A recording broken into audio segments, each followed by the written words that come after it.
Saludos, vamos a hablar hoy sobre lo que es el BLS o soporte vital básico. Mi nombre es el doctor Marino Estrella, soy emergenciólogo y también soy instructor de BLS por la AJA en el Centro de la Plaza de la Salud. En el día de hoy vamos a hablar sobre lo que son las medidas que debemos optar cuando tenemos una parada cardiorrespiratoria, que es el soporte vital básico. Soporte vital básico son las medidas de soporte para los pacientes que tienen una parada cardiorrespiratoria, lo que se hace para diagnosticar una parada cardiorrespiratoria y lo que se hace para la intervención, las compresiones y las ventilaciones, así como también incluye lo que es la asfixia y también incluye algunas medidas de reanimación inicial. En cuanto al soporte vital básico, tenemos que lo primero es verificar si la escena es segura. Si la escena es segura, entonces se procede a hacer la reanimación. Si no, no se puede realizar la reanimación porque si no vamos a tener dos víctimas, el rescatista y el rescatado. O sea que por lo tanto no se deben realizar ninguna medida de reanimación antes de sacar al paciente del área de peligro. Luego de que está en un área segura, pues se procede a la reanimación.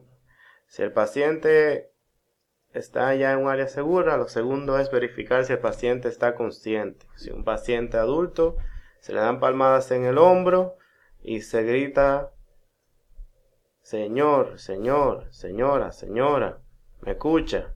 Para ver si está consciente. Si no responde, se pasa a la punto 3, donde se pide ayuda. Nunca se debe dar una reanimación por sí solo, sino que siempre se debe realizar entre más personas posible mejor.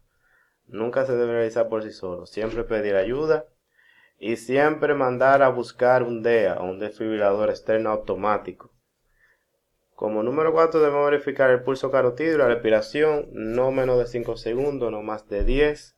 Verificar el pulso carotidio lateral hacia la tráquea en los pacientes adultos y braquiales en los lactantes. Se verifica la respiración y si el paciente no respira y no tiene pulso, pues se inician las compresiones a un ritmo de 30 compresiones y 2 ventilaciones. Y se debe utilizar el desfibrilador externo automático cuando inmediatamente llega a la escena. Y además se deben continuar estas medidas por un total de 30 minutos alrededor. Realmente esos 30 minutos son subjetivos. Lo que sí es cierto es que uno debe mantener la reanimación hasta que haya un retorno a circulación espontánea. Hasta ese momento se deben mantener las compresiones. Pero ya después de 30 minutos la probabilidad de que haya un retorno a circulación espontánea son mucho menores. La probabilidad de que haya muerte cerebral por hipoxia cerebral es mayor. Por lo que después de 30 minutos es poco probable de que haya retorno de circulación espontánea. En cuanto a la causa de parada cardiorrespiratoria, tenemos la neumotecnia de las H y las T. En las H tenemos la hipoxia, la hipovolemia, los hidrogeniones y por lo tanto acidosis. Tenemos la la hipercalcemia y la hipotermia. Y en las T tenemos los tóxicos, el taponamiento cardíaco, el neumotórax a tensión, la trombosis pulmonar o tromboembolismo pulmonar y la trombosis coronaria, por lo tanto los síndromes coronarios agudos. Entonces, por ejemplo, veamos aquí en esta imagen que esta escena obviamente no es segura. Ese es un paciente que se debe remover de esa área y se debe dar la reanimación en otro lugar. Entonces aquí se está verificando la conciencia. Si el paciente no responde, inmediatamente se debe pedir ayuda y se debe buscar a alguien que busque el DEA, que busque el desfibrilador externo automático. Luego de esto se debe ver la respiración y se debe palpar el pulso carotidio simultáneamente. Mientras se palpa el pulso carotidio y se ve la respiración por una duración no menor de 5 y no mayor de 10, que se busca, como pueden ver aquí en la imagen, el pulso carotidio lateral a la tráquea y la respiración se verifica al mismo tiempo viendo los movimientos torácicos de la respiración por no más de 10, no menos de 5 segundos. Y ya luego de que se ha visto esto, pues se inician las compresiones. Las compresiones torácicas se realizan, como se ve en la imagen, en el tercio inferior del esternón, en el centro del tórax. Se dicen que las compresiones de alta calidad son compresiones que tienen una profundidad en los adultos de unos 5 centímetros y unas compresiones que van a un ritmo de 100 a 120 compresiones en un minuto. ¿Ok? A un ritmo de 30 compresiones y 2 ventilaciones, tratando de que sean alrededor de 100 a 120 compresiones en un minuto, pero al ritmo de que cada 30 pues se den 2 ventilaciones, con una profundidad, vuelvo y repito, de unos 5 centímetros. Aquí vemos también cómo deben colocarse los brazos sobre el tórax de la víctima, de manera de que sea una línea recta, o sea que los brazos estén rectos al momento de hacer las compresiones. Esto es lo mismo que comenté anteriormente, que las compresiones de alta calidad son de 5 centímetros de profundidad. Se debe permitir que se expanda el tórax en cada compresión. Se deben minimizar las interrupciones. Las compresiones son lo que se ha comprobado que es realmente lo que revierte la parada cardiorrespiratoria. Las compresiones de alta calidad son las que efectivamente reducen la mortalidad. Las ventilaciones, a pesar de que ayudan, no son equivalentes a las compresiones en cuanto a reducir la mortalidad de una parada cardiorrespiratoria. La compresión torácica es lo más importante en lo que es un soporte vital básico, por lo que deben minimizar las interrupciones de las compresiones. Y como dije anteriormente, deben ser de 100 a 120 compresiones por minuto. Aquí tenemos la técnica de cómo se coloca la mascarilla, ¿ok? Conocida como mascarilla bolsa, mascarilla reservorio, ¿ok? Que es lo que le conocen como ambú, que es una técnica de CE. Se coloca una C sobre la mascarilla y como pueden ver aquí, los 3 dedos forman una E, la cual elevan el mentón de la víctima hacia arriba. Tienen que tener en cuenta que esta elevación del mentón es solamente los pacientes que no tienen un trauma cervical.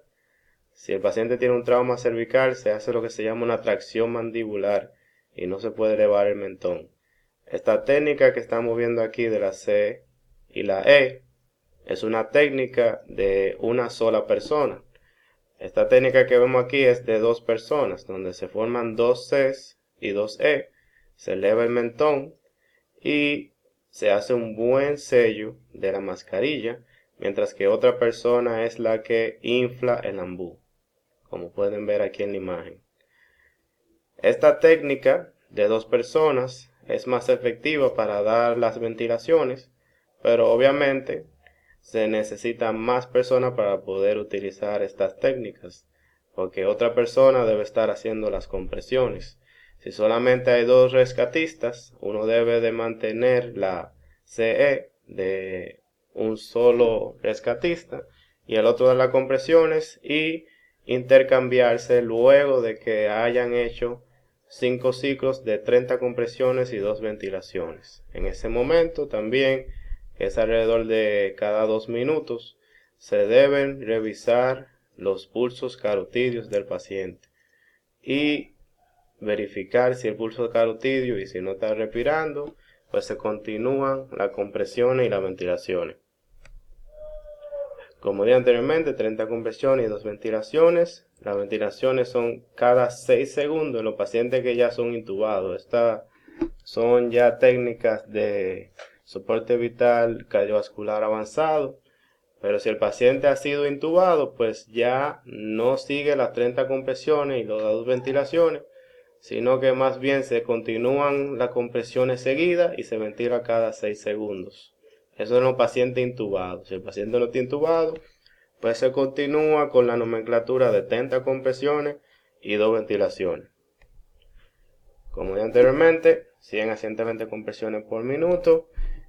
Y las ventilaciones de rescate son aquellas que se utilizan en los pacientes que tienen pulso, pero no respiran, o sea que tienen una respiración agónica, y ventilan cada 3 a 5 segundos y alrededor de unos 10 a 12 ventilaciones por minuto. Eso es lo que se llama ventilaciones de rescate, que se utilizan en los pacientes que respiran, pero no tienen pulso, que pueden tener respiración agónica, por ejemplo, pero no tienen pulso, entonces se le puede dar ventilaciones de rescate en ese caso. Si el paciente tiene respiración agónica y no tiene pulso, pues se continúa con la medida que hemos hablado anteriormente de 30 compresiones y 2 ventilaciones, pero si el paciente tiene pulso, se dan ventilaciones de rescate. Esto que vemos aquí es el DEA, que es el desfibrilador externo automático. El desfibrilador externo automático se colocan los parches, como podemos ver aquí en la imagen, en la región apical del corazón y aquí a nivel de lo que es el hombro derecho del paciente. Aquí se colocan los dos parches y a través de estos parches con el desfibrilador automático, él mismo detecta si hay una fibrilación ventricular, y si hay una fibrilación ventricular, él mismo da la descarga eléctrica. O sea, estos aparatos están diseñados incluso para personas que no necesariamente sean médicos o socorristas, sino que son aparatos que ellos mismos registran la fibrilación y ellos mismos aconsejan la descarga, y entonces prenden un botón que uno presiona y ellos mismos dan la descarga y dicen todo lo que tiene que hacer, van diciendo todas las direcciones de lo que se debe realizar con el paciente. Entonces, ¿hasta cuándo debo mantener esta reanimación? ¿Hasta cuándo debo mantener lo que son la compresión y las ventilaciones? Tú debes continuar compresión y 2 ventilaciones cada 5 ciclos, 2 minutos. Se verifica el pulso. Si no hay pulso, entonces continúa la compresión hasta que los socorristas estén cansados o haya retorno de la circulación espontánea. Si no hay retorno de la circulación espontánea en 30 minutos, aquí puse que se detiene la RCP, pero en realidad eso está a decisión del médico emergenciólogo que está llevando la reanimación, porque después de 30 minutos se ha comprobado que hay poca probabilidad de retorno de circulación espontánea, pero los 30 minutos no es una hora específica que se ha estipulado, sino que más bien después de 30 minutos se ha comprobado que hay baja probabilidad de que el paciente vuelva a retorno de circulación espontánea, pero hay que contextualizar cada caso y ya eso se dejaría a decisión del emergenciólogo que esté llevando el caso, y obviamente va a depender del caso que llevó el paciente a la parada cardiorrespiratoria.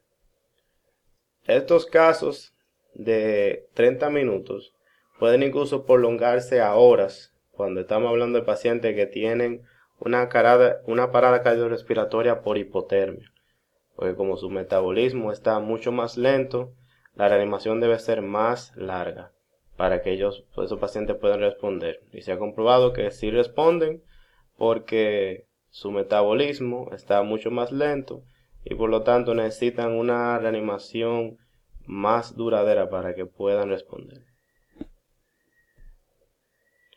En cuanto a los niños se diferencian un poco de los adultos.